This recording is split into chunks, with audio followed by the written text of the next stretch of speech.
Bonjour, sécurité et technologie. La première des technologies à laquelle on va penser en matière de sécurité, technologie un peu nouvelle entre guillemets, ce sont les drones. Il y a eu beaucoup de débats. Mais bon, depuis une loi de 2022, toute une série de décrets que voici, une décision du Conseil constitutionnel, il y en a plusieurs en fait, mais surtout celle de 2023 que voilà, et beaucoup de décisions de justice, le cadre est clair. Oui, il est clair pour l'État. Mais pour les collectivités territoriales, on continue à ne pas avoir de cadre le permettant, même si les drones sont utilisés dans certains cadres, j'en pense notamment aux questions fiscales, mais c'est un autre cadre. Il y a également la vidéosurveillance ou vidéoprotection algorithmique ou intelligente, VSA. Oui, très bien. Simplement, on a un cadre juridique. On en a eu un cadre juridique assez précis pour les JO, qui a servi un petit peu de test. La reconnaissance faciale est interdite, mais la possession du logiciel correspondant n'est pas illégale si cette fonction est désactivée, nous a dit le juge. Certaines fonctions sont discutées, research, review, respond, etc., sont envisageables dans certains cas, mais, nous dit le juge en référé liberté, mais faut qu'on puisse prouver qu'on ne les utilise pas en temps réel. Vous savez qu'on va pouvoir identifier, par exemple sur des images de vidéosurveillance, que tel ou tel mouvement de foule peut basculer facilement vers une émeute ou des débordements à tel endroit, que telle ou telle personne a une gestuelle qui tout d'un coup ressemble à celle d'un pickpocket. Mais tout ça, on ne peut l'utiliser qu'après pour la phase police judiciaire ou pour des fins de statistiques, mais pas immédiatement. Alors c'est vrai qu'on peut penser à Minority Report, on peut aussi penser que ça peut être utile. C'est un grave et lourd sujet. Sur la reconnaissance faciale, beaucoup de choses ont été dites, notamment par le Conseil d'État le 4 novembre 2020. Mais bon, on a un cadre à tout le moins extrêmement limité, et c'est encore peut-être plus le cas pour les caméras thermiques. Sauf, encore une fois, tout ceci quand on glisse après coup vers le judiciaire pour un certain nombre de choses. Quant aux caméras piétons, elles sont surtout des éléments de justification et ne vont pas très loin dans l'usage qui peut en être fait, etc., etc. On pourrait parler des questions notamment de dispositifs d'identification sonore et autres. Sur tout ceci, je vais vous poser des questions à M. Cédric Renaud, qui était président de l'Association nationale des cadres territoriaux de sécurité. Il en est aujourd'hui le président d'honneur, et qui est secrétaire général de CFTC, Police Municipale Sécurité Prévention Territoriale. Ce secrétaire général, bonjour. Bonjour. La première question, quelles sont les attentes du terrain dans le monde des policiers municipaux, voire des gardes champêtres ? Alors paradoxalement, ces attentes sont assez difficiles à identifier quand on va sonder les élus, les techniciens. La vidéo est un outil qui paradoxalement est bien connu, mais qui peut être assez mal utilisé. On va installer des caméras plutôt pour répondre à un groupe d'habitants, plutôt pour répondre à un fait ponctuel. Et je dois bien reconnaître, et c'est un peu décevant, que le travail préparatoire est très souvent décevant dans sa profondeur et dans son étendue, dans son étude technique. Principalement, on peut regrouper des attentes quand elles sont exprimées dans deux grands groupes assez classiques. Le premier groupe, c'est la dissuasion, c'est-à-dire une annonce large par les panneaux réglementaires d'une présence de vidéoprotection qui a pour objet d'écarter les comportements antisociaux de certains lieux, certains quartiers, certaines rues, etc. Et le deuxième, il n'est pas dans la mission des collectivités territoriales et c'est pour ça qu'il est assez étonnant, c'est la police judiciaire avec la recherche des infractions, la recherche des preuves et l'identification des auteurs. Mais les besoins sont conséquents, je crois. Par exemple, pour les agents qui sont devant 6 ou 7 caméras en CSDU. Oui, alors c'est vrai que la plupart des gens considèrent que le travail d'opérateur de vidéoprotection aujourd'hui se résume à regarder la télé. C'est heureusement ou malheureusement bien plus compliqué que ça. Déjà, c'est un travail qui est extrêmement pénible. On considère qu'un agent ne peut surveiller efficacement que 7 caméras. 7 caméras pendant une durée de 2 à 3 heures, ce qui est déjà particulièrement long, de maintenir une attention, de piloter des caméras dans un milieu fermé, puisque les centres de supervision urbains sont fermés, avec un air régulé, etc., de façon à soit guider les équipages, soit à détecter des comportements.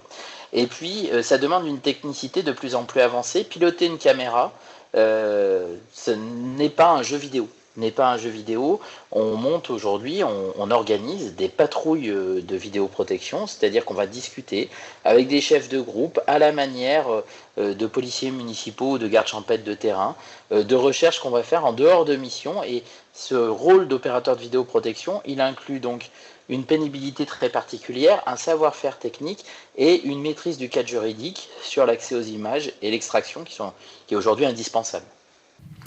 Avez-vous d'autres expériences en matière de blocage, drone, détection d'anomalies sonores? Oui, tout à fait. Il existe aujourd'hui des blocages qui sont liés à la protection des données personnelles.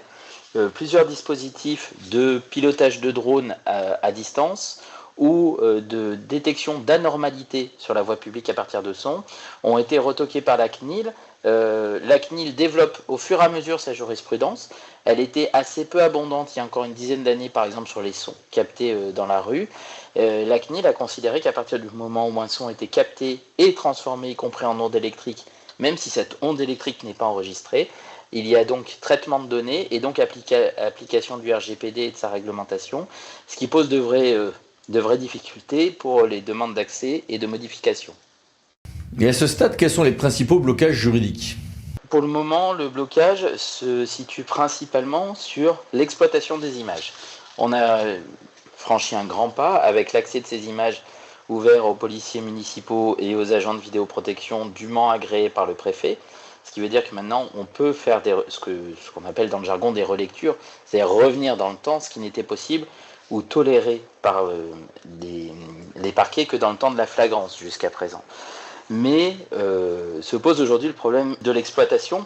On multiplie les caméras sur la voie publique, on multiplie donc les heures d'image, et si un comportement asocial ou si une preuve n'est pas détectée en temps réel, il faut donc entamer une recherche. Cette recherche, aujourd'hui, elle n'est assistée pratiquement par aucun outil, puisque la CNIL ne permet pas, enfin la réglementation sur la protection des données ne permet pas un accès à un quelconque fichier pour une identification faciale, voilà, on a quelques recherches par mots-clés, donc on balbutie, mais très clairement la matière gagnerait à plus de clarté pour que les industriels et les collectivités puissent développer leurs outils.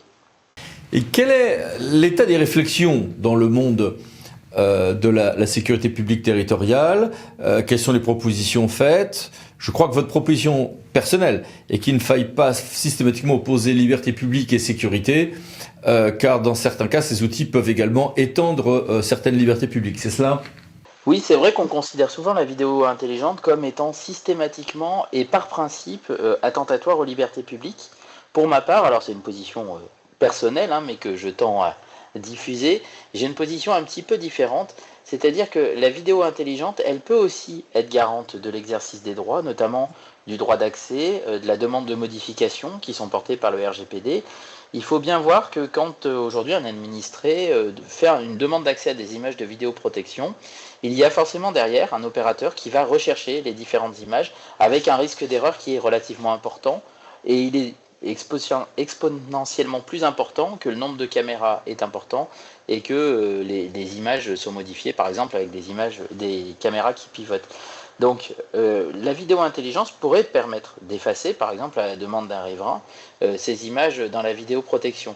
Mais la réflexion elle part en fait d'un constat, c'est un constat un peu malheureux d'un effet ciseau qui se resserre petit à petit. On pose chaque année sur la voie publique de plus en plus de caméras de voie publique, de vidéoprotection. Et je n'évoque même pas ici la vidéosurveillance privée qui relève d'un autre cadre légal mais qui pourrait aussi être concernée par ces outils. Et en parallèle, les collectivités territoriales, à l'exception notable de la préfecture de police de Paris, sont les seules en France à exploiter des systèmes de vidéoprotection de voie publique. Leur budget de masse salariale est déjà assez important, on le leur reproche régulièrement, et il est donc assez peu probable qu'elles doivent l'augmenter en conséquence, ou en tout cas suffisamment pour qu'on puisse mettre un humain derrière chaque caméra, ou en tout cas derrière chaque groupe de 7 caméras. Il va donc falloir trouver une solution pour que l'exploitation humaine reste présente, mais elle soit aidée dans le respect des libertés publiques, mais ça ne pourra pas durer extrêmement plus longtemps à ce rythme-là. Bien, monsieur le secrétaire général, merci, au revoir. Au revoir. Et merci à vous. À bientôt pour une nouvelle vidéo Les 10 minutes juridiques, parlant de l'associé pour VK. Pensez à vous abonner, c'est par là. Merci, au revoir.